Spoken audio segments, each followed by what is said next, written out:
Hi guys, welcome to Sandy's Amazing Vlog.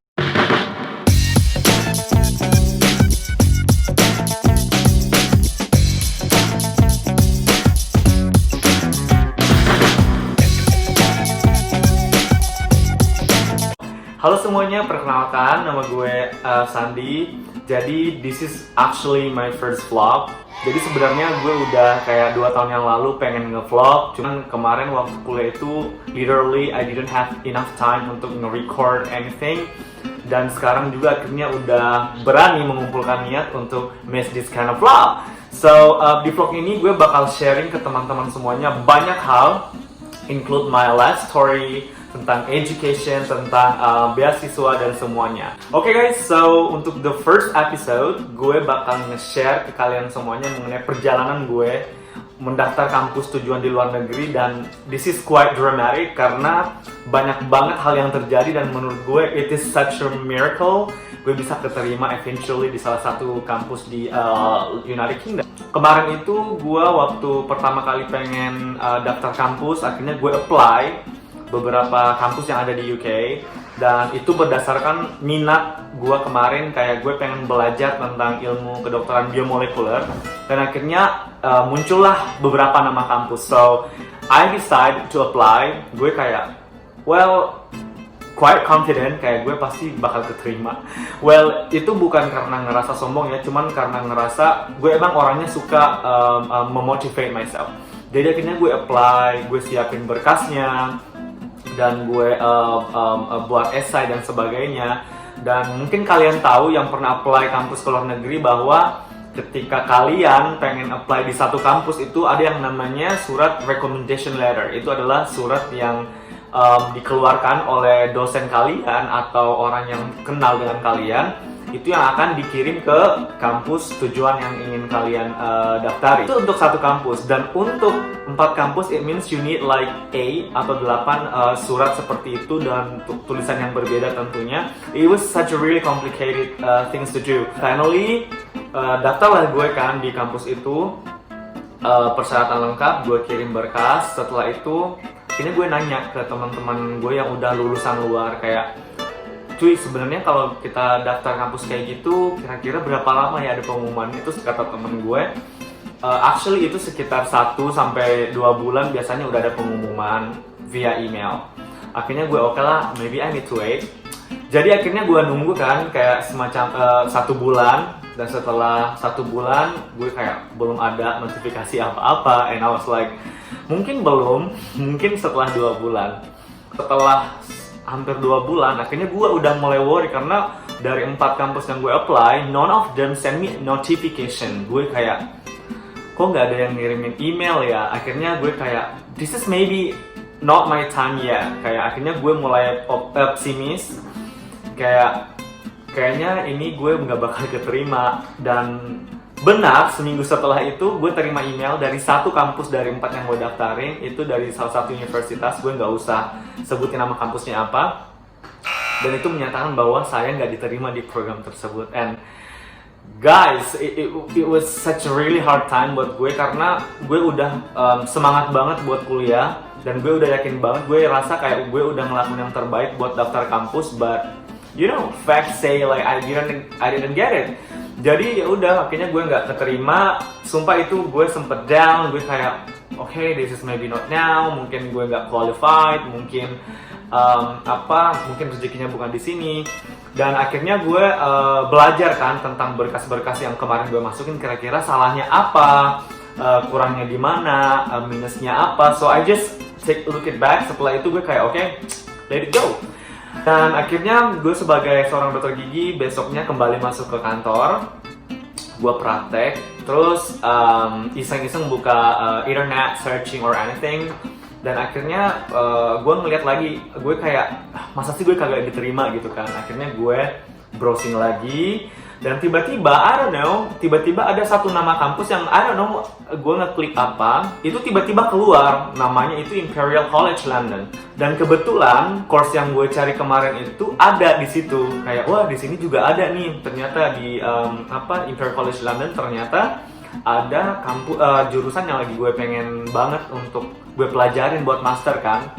So finally, gue baca-baca persyaratannya, wah ternyata itu lebih sulit dibandingkan dengan yang 4 kampus tadi. And I was like, kemarin aja gue nggak keterima gitu, gimana yang ini?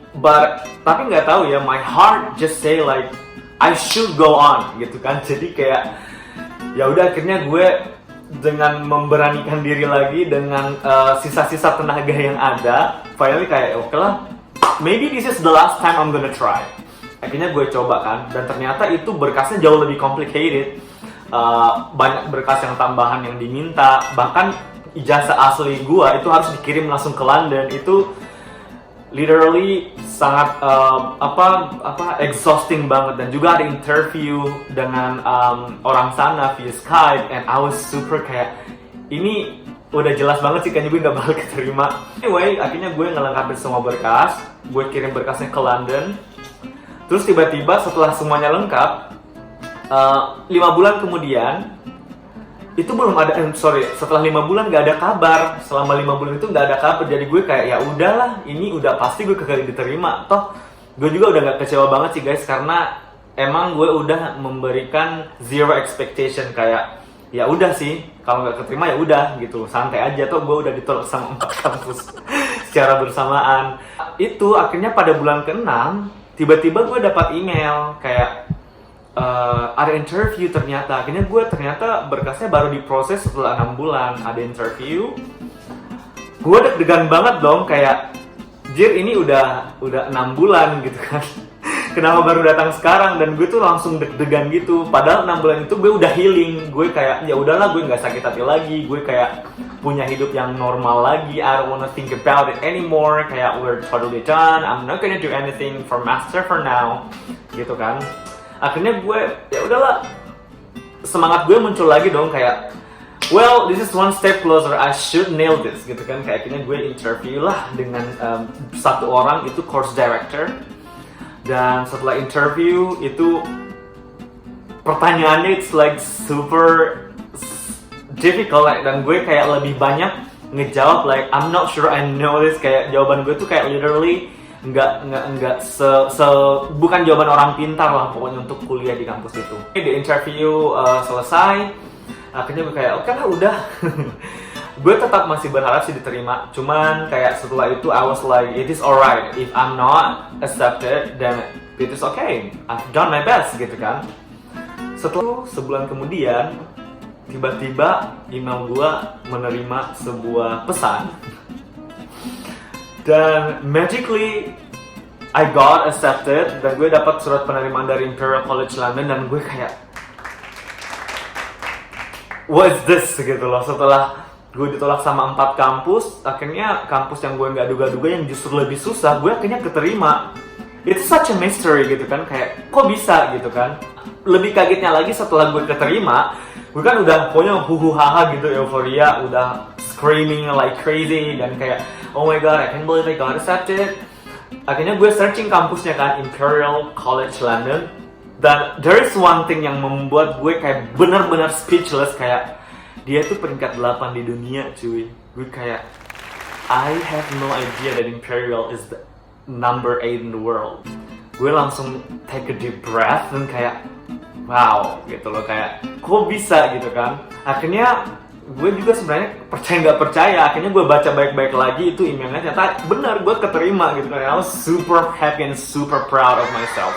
Udah, gue keterima di Imperial. Akhirnya setelah itu banyak email-email yang masuk. Itu adalah cerita gue tentang penerimaan kampus gue di Imperial College London kemarin.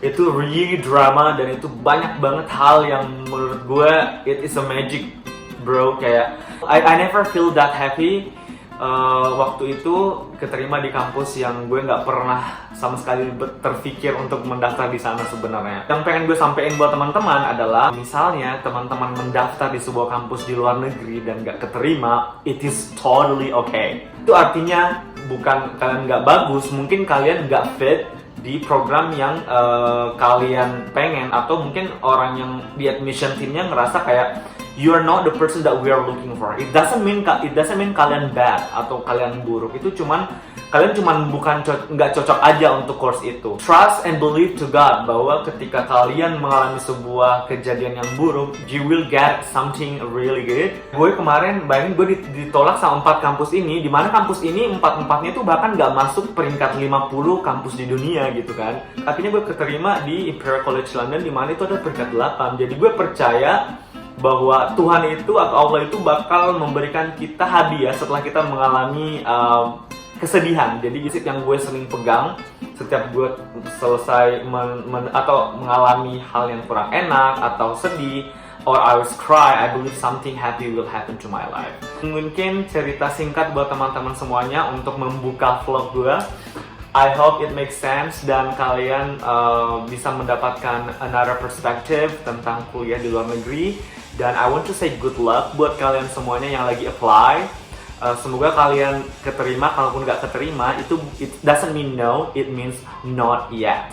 Oke, mungkin itu saja buat vlog kali ini, dan I'm gonna tell you another interesting stuff in the next vlog. Thank you so much and bye.